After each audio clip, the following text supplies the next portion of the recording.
This is Steve Zeltzer with KPFA WorkWeek Radio, and there have been important struggles in the United Kingdom around the issue of privatization, around the attack on labor. And I'm joined this afternoon with Bronwen Handyside. She's a member of Unite and one of the leaders in London. So welcome to WorkWeek Radio, Bronwen. Thank you very much. Bronwen, why don't you explain who you are and the kind of work that you've been doing in your union in London and the work of the Unite? Well, I am the Vice Chair of London and Eastern region of Unite, and our region covers around 450,000 workers working in 20 different industries, 20 different sectors, ranging from the buses to road transport, to health workers, to education workers, to workers in the car industry, workers in the charity sector, and a whole array more. Workers in the hotel sector, for instance. So we're a general union and we cover the public, private and voluntary sectors. So we have a very wide distribution of membership. So we, Unite plays a role very much in advancing the interests of workers throughout the UK nationally. I can speak most intimately and with greatest knowledge about Unite in the London and Eastern region, which is one of the 10 regions of Unite. It's the biggest region. Have I answered all the questions? Yeah, you've answered the question. What's the total membership of Unite nationally in Britain? It's around 1.2 million in membership. And as I say, it covers 20 different sectors, a huge variety of workers working in different industries and different sectors, where it's a very militant union. Since we elected our left General Secretary, Len McCluskey, in, I think it was 2012, he was first elected. We've never repudiated a strike. Any strike that's been voted for and initiated by workers in any sector has never been repudiated, which means, that the leadership denies responsibility for that strike, and it becomes an illegal strike, and the workers then become subject to all kinds of anti-union laws.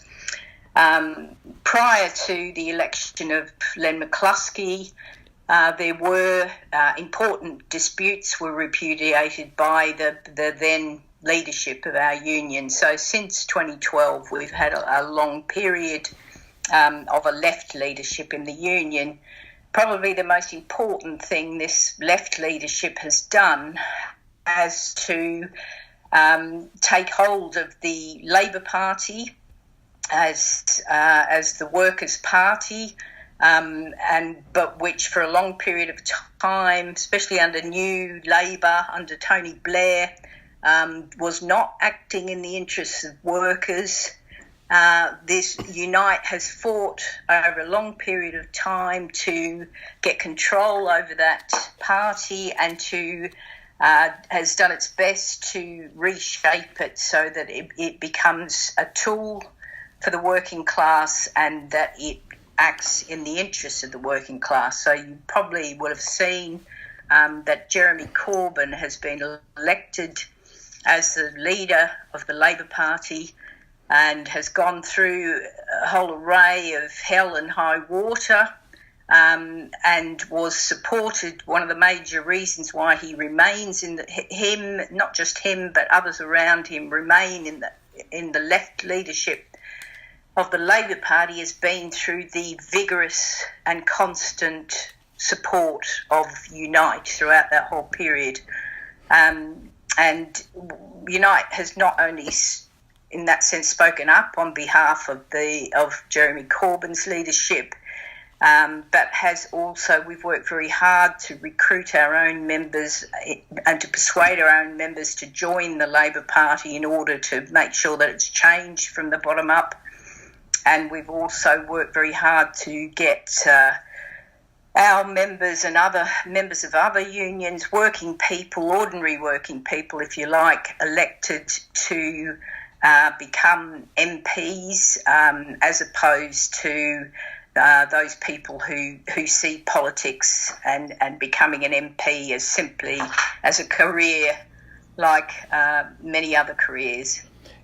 And the effect of the Thatcher government, the effect of Tony Blair, who implemented privatization, and now the May government. I was recently in Britain, and it seems like there's an explosion of anger against the cost of privatization and what privatization has resulted in for the British working class.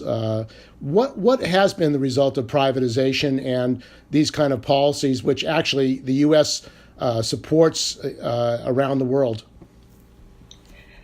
The results of the privatisation and the project to privatise public services has resulted in the underfunding, gross and drastic underfunding of public services.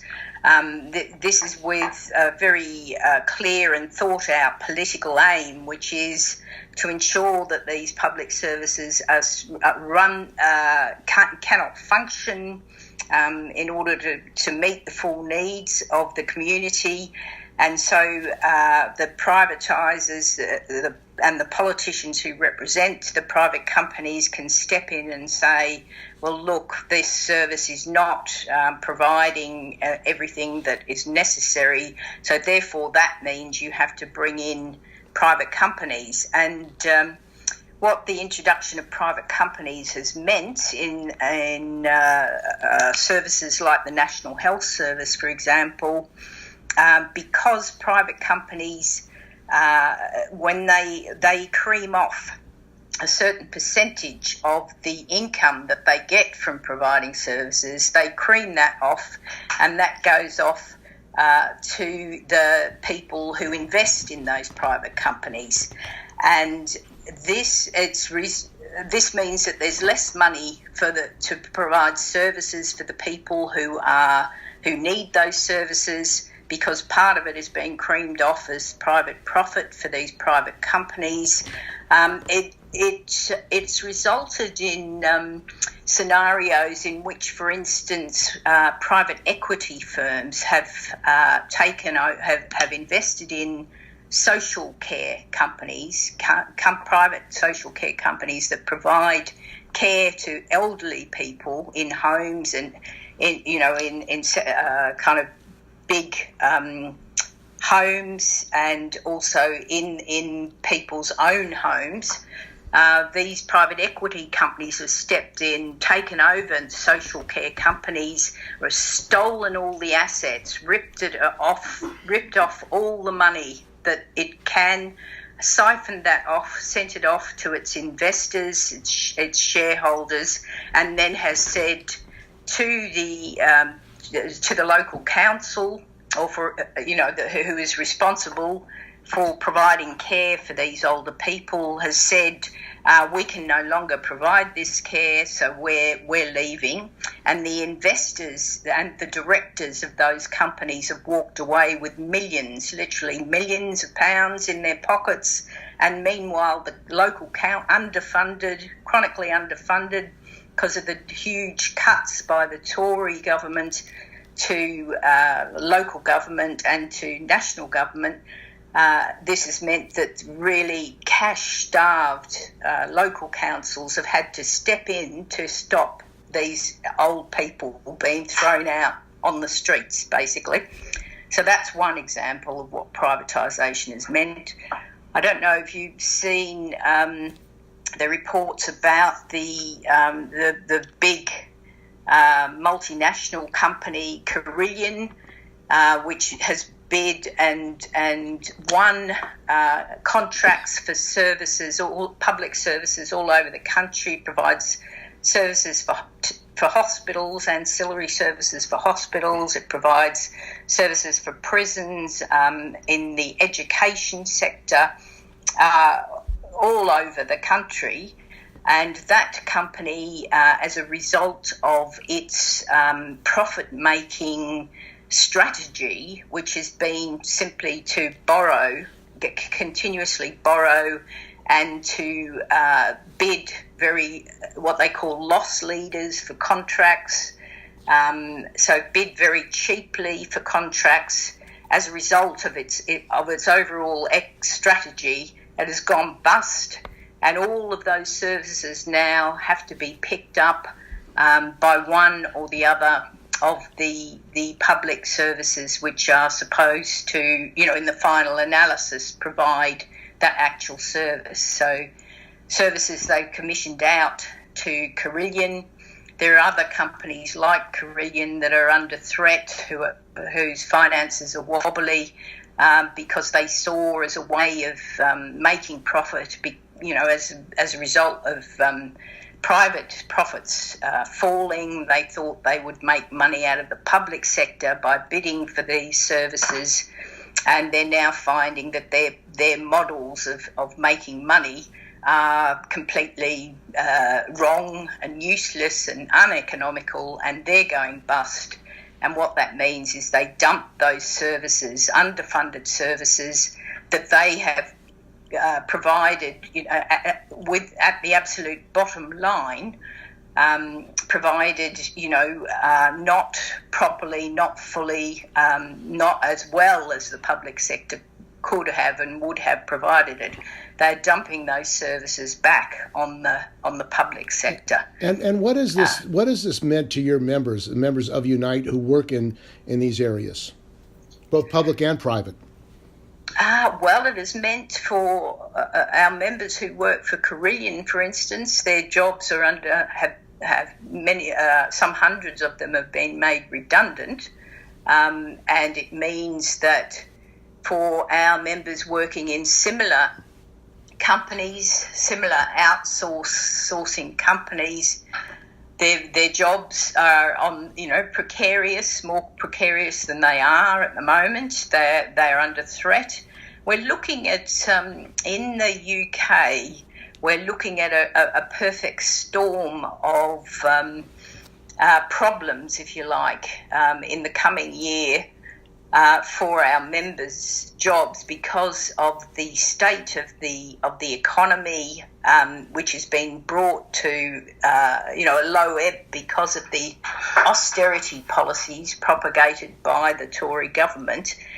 We're finding that the corporate sector, not just nationally but internationally, is increasingly going into massive debt, and that debt is in fact bigger than it was before the 2008 crash. So internationally, the corporate business sector is in worse debt than it was before 2008.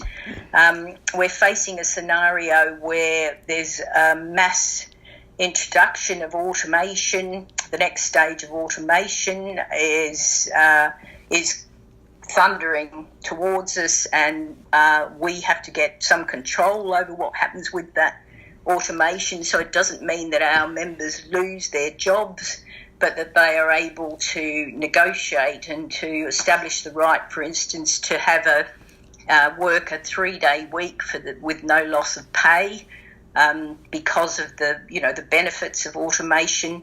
And we're looking at a scenario where this model of these outsource companies who look to make profits out of the public sector are finding that their model simply doesn't work, and they're finding that they are running out of rope, running out of mileage, and they're finding that they're having to declare themselves bankrupt. So I think there's a tsunami of huge threats to our members, raging towards us at the moment. But the key thing for us in Unite, what we're discussing constantly, and we've got our policy conference in July where we'll discuss it further, is how, and Brexit, sorry, I left out,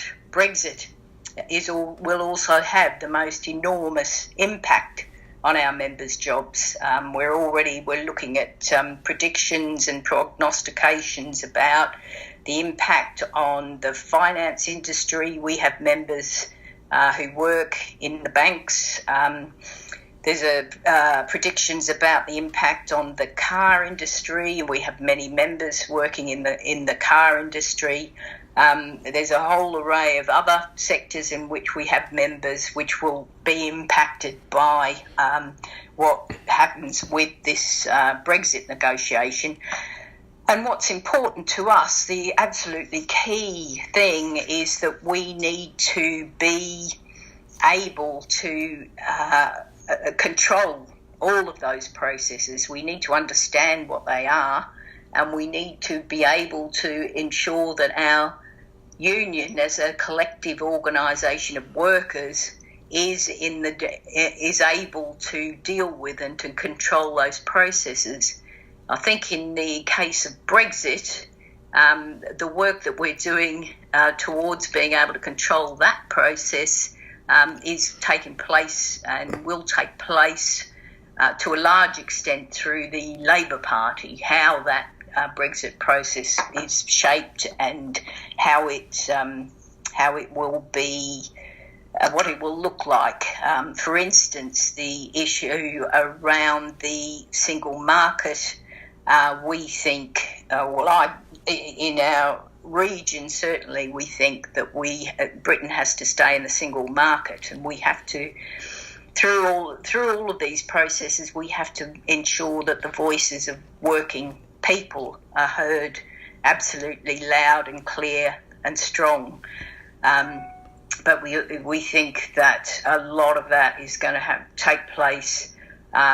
We have to have an election soon, and we need to ensure that we've got the right leadership in the Labour Party that will carry out the policies that it has promised us that it will do. But we think we have a good chance of that because of the work we put in and are still putting in order to have a grip on this party and make sure that it carries out what we want it to carry out. And we're speaking with Bronwen Handyside. She's a leader of Unite, a major union in England. She represents workers in the area of London.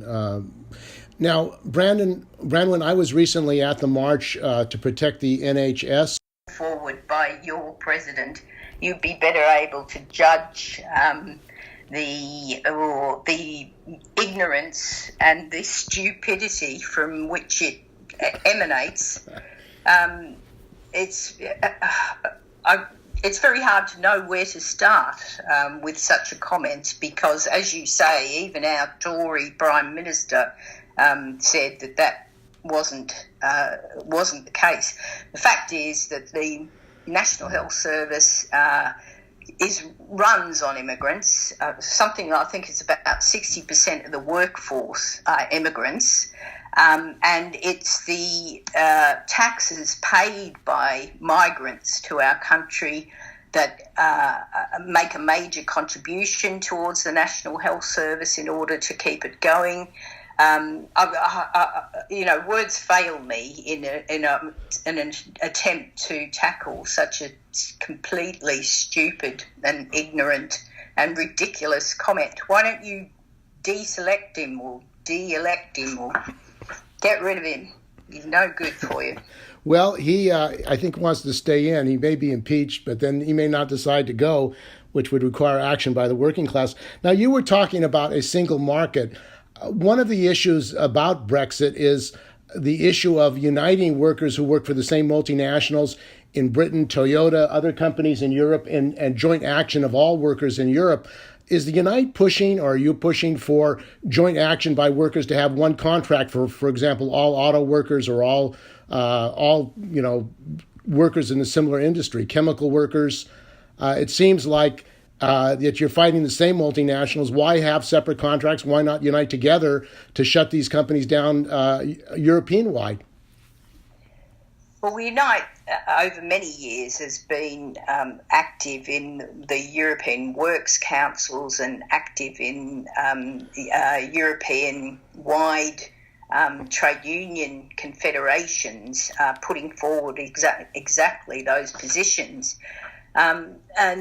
My union, Unite, has a policy which was agreed at our last policy conference in 2016, which is in the face of Brexit, in the face of this process being kicked off, we are using all our influence with our Labour Party to organise conferences across Europe, which include called by the British Labour Party, but which include all the left socialist trade union supported parties across Europe, the likes of Syriza and Die Linke and Front de Gauche and the other left new left parties that have emerged out of the austerity era, to organise to meet with those and with the European trade unions and with the progressive social organisations across the whole of Europe to draw up a joint programme to apply across Europe, a joint programme for the rights and the interests of working people. So it would include such factors as tackling unemployment, where there's massive unemployment in particular countries, to reduce the working week without loss of pay, for example, which would address renationalisation of public industries, for example, which would look at as you say, a joint contracts of joint, the same pay and conditions for workers in the same sectors across the whole of Europe, so that no group of workers can be used to undercut the pay and conditions of any other workers in any other countries. Looking at youth unemployment, making sure that young people across the whole of Europe are either apprenticed or in higher education or working in jobs with decent, proper pay and conditions. All of those issues that are rearing their heads across the whole of Europe, to tackle that inequality between countries across Europe, to ensure that in every country there are the same progressive policies around social justice that address the issues and the needs of every sector of the community. Decent pension across the whole, same pension across the whole of Europe that enables older people to live a proper, decent and well subsidised life. All of those issues. That's our union's policy now, is despite Brexit, despite the effort to cut Britain off from the rest of Europe, what we're going to do is we're going to work towards this alternative Europe, which is a Europe fit for working people, that fights for the rights of every sector of the community and for equality and for justice, the same equality and the same justice across every single European country. Now, recently the leadership of the Labour Party, Jeremy Corbyn, and the assistant head of the Labour Party have called for renationalisation of the energy industry and the utility industry, including water and other utilities in Britain. Is your union supporting that? And how do you think that this is going to take place if Jeremy Corbyn and the Labour Party actually come into power, and that seems likely in the coming year or so? Yes, my union, of course, enthusiastically supports these proposals, and in fact, our policies at every policy conference, I think you would find over the last 10 to 15 years, you would find motions that have been put forward about the renationalisation of public services and public utility companies. And we most enthusiastically support those proposals, and we don't see any problem with implementing them once the Labor government comes to power. For instance, there's even quite a painless process for them to be implemented as the franchises, like for instance for rail, run out, and for the buses run out, they can simply be taken over by the appropriate public authorities. And for the energy companies, our union policy is like the National Union of Metal Workers of South Africa. We're for the nationalisation, the taking over without compensation, because enough profit has been made, massive, gigantic profit has been made from the energy companies over the years.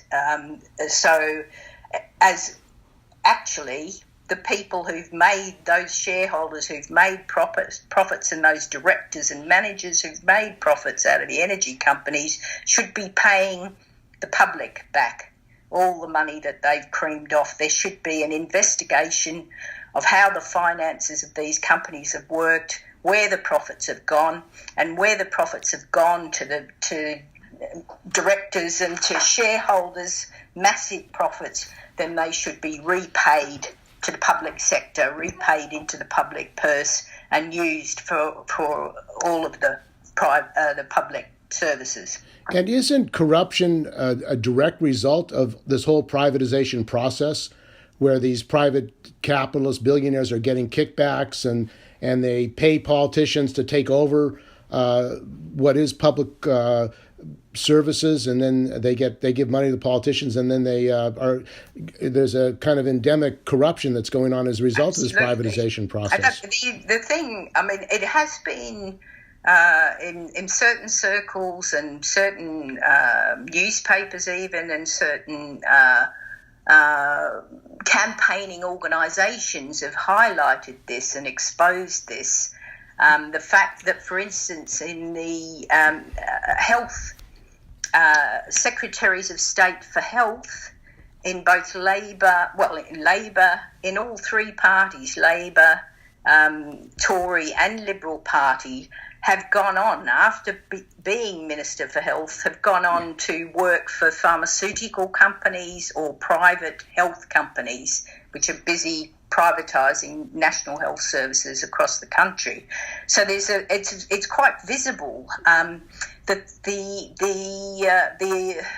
amazing thing, if you like, is that it, to a large extent, it's accepted and acknowledged and recognised in certain circles. In these circles, the circles of the elite, the circles of these people who from the upper class, who run the country, who run politics, they openly acknowledge in many ways, and they just accept it. This is the way that the world is.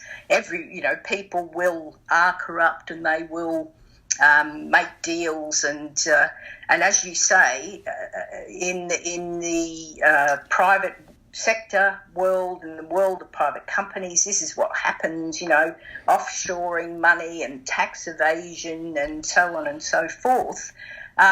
But what, in that world, we need our representatives, our left representatives in the Labor, socialist representatives in the Labor Party now, but also in our unions, to say this is not acceptable. This is not the way the world should be. It's that issue around tax avoidance and tax evasion. Well, has any of the politicians in the Labor Party called for criminal prosecution of these capitalists who are basically sucking off public services and using schemes to rip off the public of funds?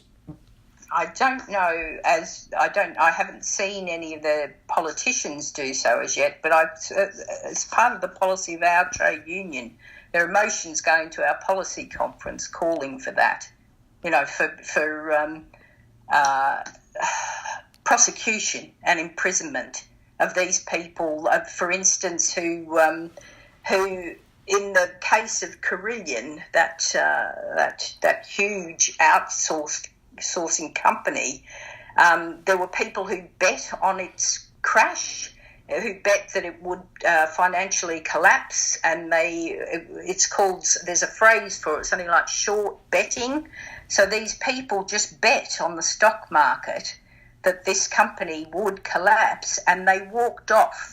Those people who made those bets walked off with £200 million out of the collapse of that company, and all they did was look at its accounts and predict that it would collapse. So those people, in my opinion, should not be allowed. There should be laws against that, and anybody who breaks those laws should be prosecuted and imprisoned. But we haven't got the laws as yet. So that's the Labor government, when it gets in, is going to have to create these laws. And we're speaking with Bronwen Handyside. She is a leader of London Unite Workers in the United Kingdom. Now, one of the interesting things was at the demonstration to defend the health service, NHS, there were no calls that I could see for mass workers' action to bring down the May government, yet the May government seems to be very vulnerable, and there seems to be a growing anger and hatred against the May government. Why isn't there any kind of mass movement to say bring it down now? Oh, well, I think you'll find that in Britain, over the past 40 years, there's been a huge attack on working class consciousness. And it started more or less with the British miners' strike.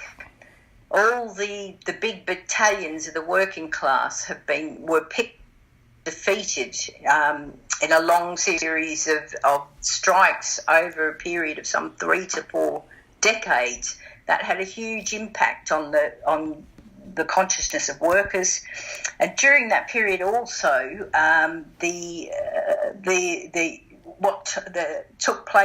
what also had a huge impact on the understanding of people that if you take collective action, you can achieve something and you can create your own world and get justice. The other massive event was the collapse of the Soviet Union. And while we know that the corruption took place within that regime after the Russian Revolution, and after the developments after the Second World War, there was a corruption amongst many of the leaders of that, or the bureaucracy that dominated the country during that period. Although there were many crimes committed, for good or for ill, it was a beacon that showed to the working class of the world that a victory could be won, and that a huge section of the world could be won for socialism. So the destruction of that whole massive edifice had a huge impact on workers' consciousness as well. And throughout the Thatcher period here, there was a mass drive to divide workers up, to attack the unions, bring in the anti-union laws, outlaw sympathy action, prevent strike action, so that people's understanding, people's capacity to act collectively was, broken up. And a constant torrent and tide of propaganda every single day saying you are all individuals, we're all individuals, you have to fight each other, you have to fight your neighbour and your brother and your sister in order to get ahead. This is damaged, class consciousness in this country. And what it has meant has been that people are finding it very difficult to reconquer, to understand that issue, that principle of collectivism and collective action, and they've lost confidence that collective action will actually change the world for the good. And that is being painfully reconstructed through the reconstruction of the organisations of the class, which are the trade unions. And in Unite, we've worked very hard to reorganise our union, to rebuild our branch, systematically go through all our. We've also set up a very large strike fund in preparation for mass strikes and for continued strikes.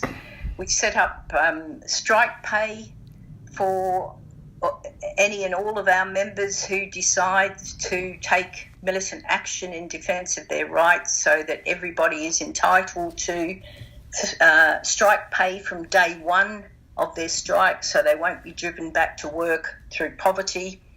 And yes, that's just some elements of the work that we've done to ensure that our union is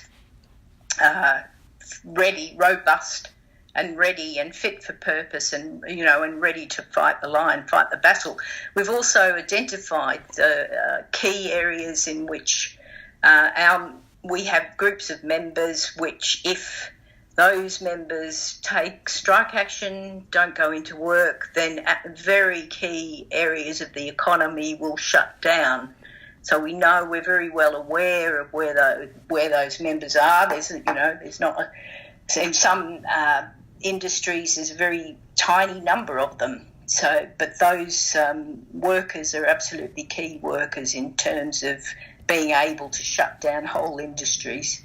So we're preparing ourselves and have prepared ourselves for a very big confrontation in the coming period. And there is a strike that's being planned of the UCU, the college professors and academics, around the issue of the attack on defined pension benefits. There's going to be a national strike. Is your union going to be supporting that action by UCU? Of course. We've got a very good record, fine record, best record ever of supporting other unions through their disputes. We've done, for instance, the RMT has conducted a very principled, long-running strike over one-person operation of trains, over the removal of the guards from trains, which has huge implications for health and safety, and for the possibility of disabled people to travel safely and comfortably on the railways. Unite has donated and supported and turned up on the picket lines and the demonstrations and so forth every single time that we possibly can. So that's just one example with the RMT and their dispute.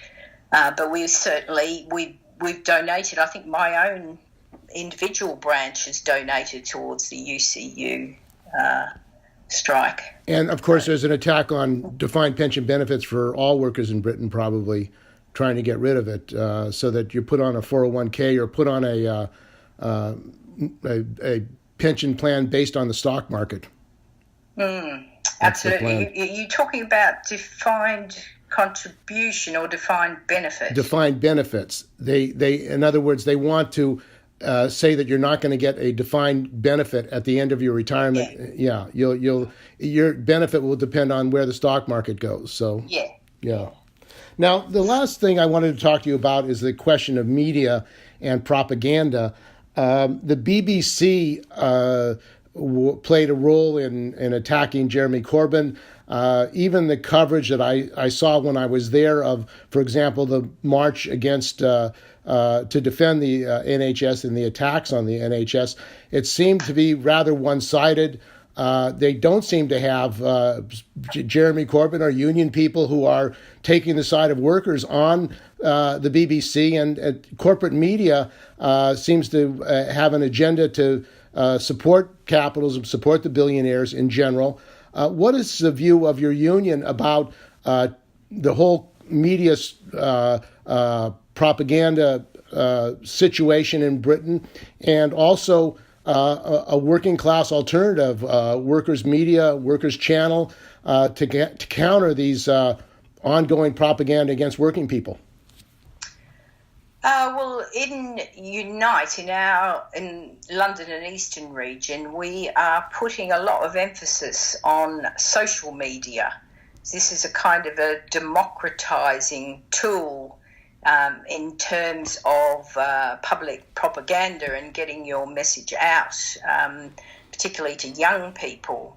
And I think there has been an enormous change in the way that people access news. I'm sure you'll know all about it, where there's been a massive swing away from what you might call the conventional media, the newspapers, toward and the television, towards news input from via social media, and via people's personalised accessing of news feeds and news sources. So Unite we put some resources into this and setting up our own, of course, various channels, Facebook and Twitter and Instagram and so on. So we're working on that. We of course also send out our press releases to the old style media, the newspapers. But of course, as you will know from your own experience, these are owned in general by big right-wing reactionary media tycoons, and they don't put out the kind of news, or then they don't report on the news. They don't report the truth. So what we have turned towards this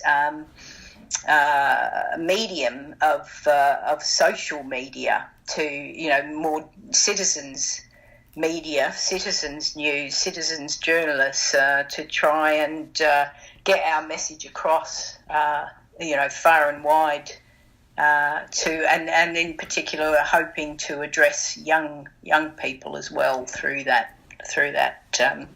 avenues. We don't have a radio station like you. Okay, but you are looking towards developing media for working people. And, yes, absolutely. And we're talking with Bronwen Handyside. She's one of the leaders of Unite in London in the Eastern region. And lastly, Bronwen, I want to talk about the campaign against the Russians in the United States, sanctions and the effort of NATO to surround Russia, and at the same time say that the Russians really are controlling the political situation in the United States. There seems to be a hysteria of blaming the Russians. They're behind it, and they're the real problem about democracy. What is your view about the United States and the Democrats primarily at this point attacking Russia and wanting further sanctions on Russia? Well, I'm afraid I don't.